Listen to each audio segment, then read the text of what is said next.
नमस्कार दोस्तों, study with Dev channel में आपका स्वागत है। दोस्तों, पिछली वीडियो में हमने संज्ञा सर्वनाम को देख लिया है। आज हम देखते हैं क्रिया किसे कहते हैं तथा इनके भेद को। यदि क्रिया के बारे में देखा जाए तो सामान्यतः क्रिया का तात्पर्य कार्यों से है। जो भी कार्य किया जाता है उसे ही क्रिया कहा जाता है, या जिस शब्द अथवा शब्द समूह के द्वारा किसी कार्य के होने अथवा करने का बोध हो उसे भी क्रिया कहते हैं। यानी किसी कार्य को करना ही क्रिया है। जैसे घोड़ा दौड़ रहा है, मन पढ़ रहा है, यह एक क्रिया है। यह अपना पढ़ रहा है, पढ़ना क्रिया है। घोड़ा दौड़ रहा है, यह भी क्रिया है। धातु, हिंदी व्याकरण में धातु से तात्पर्य उन शब्दों से है जिस मूल शब्द से क्रिया बनती है। यानी जिस मूल शब्द से क्रिया बनती है उसी को धातु कहते हैं। जैसे मूल धातु है पढ़, पढ़ से पढ़ना बना है। पढ़ धातु है, पढ़ना क्रिया है। खेल धातु है, खेलना एक क्रिया है। तो धातु के भेद देख लेते हैं। धातु के भेद दो हैं, यानी दो प्रकार के धातु हैं, जैसे मूल धातु तथा यौगिक धातु। मूल धातु जैसे यह स्वतंत्र होते हैं, जैसे पढ़, लिख, दौड़। इन मूल धातु में किसी की आवश्यकता नहीं होती है, ये एकदम स्वतंत्र होते हैं।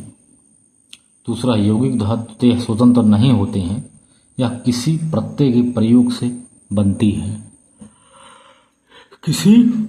किसी प्रत्यय के प्रयोग से बनती है। जैसे पढ़ना से पढ़ा, यौगिक क्रिया है। चलना से वह चला, दौड़ना से वह दौड़ा।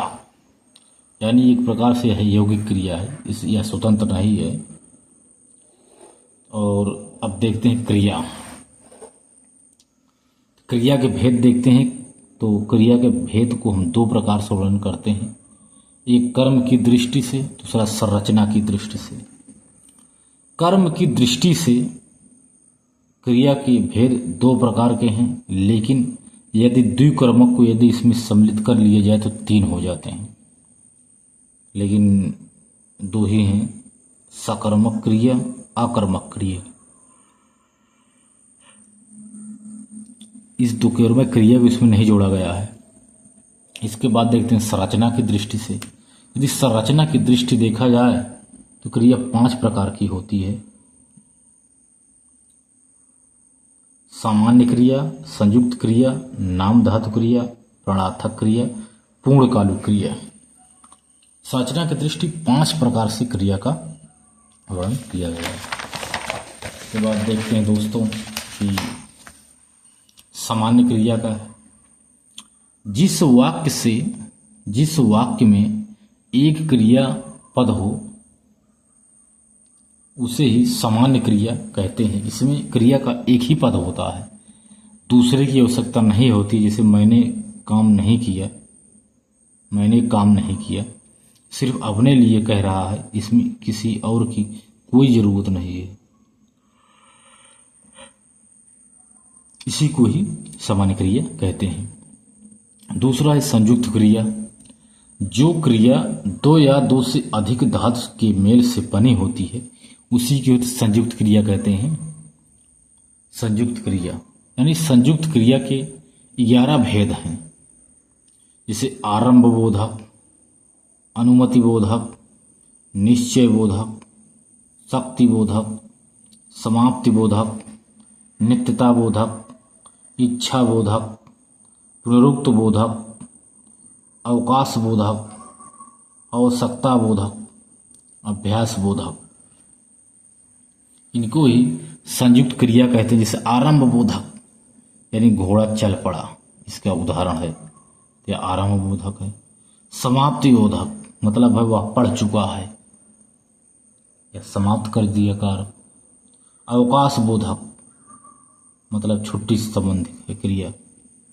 अनुमति बोधक मुझे मतलब मुझे पढ़ना है, मतलब आज्ञा दो, अनुमति दो, मुझे पढ़ने की आवश्यकता है, मुझे खाना दो, खाने की आवश्यकता है।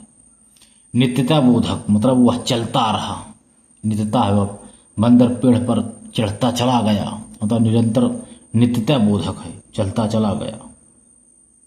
आवश्यकता पूर्वक यानी मुझे भोजन की आवश्यकता है, यानी कोई आवश्यकता हो।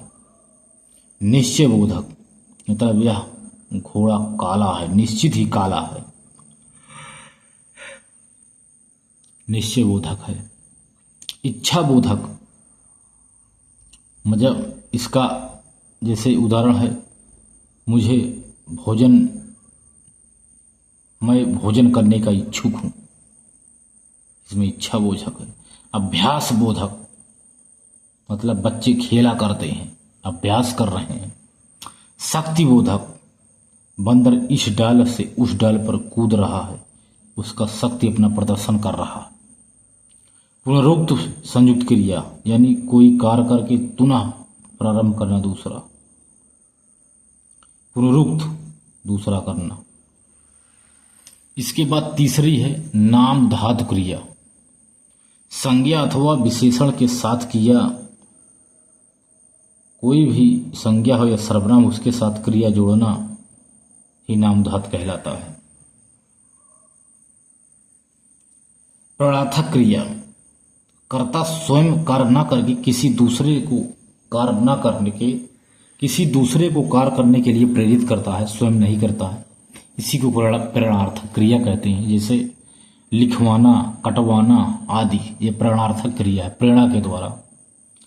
पूर्णकालिक क्रिया यानी कर्ता एक कार्य समाप्त करके उसी क्षण दूसरा क्रिया के संलग्न हो जाना ही पूर्णकालिक क्रिया। जैसे वह पढ़कर सोया, मतलब वह पढ़ा तुरंत सो गया। इस प्रकार हमने क्रिया के बारे में भी देख लिया। तो दोस्तों मिलते हैं और बेहतरीन क्लास में एक, तब तक के लिए धन्यवाद।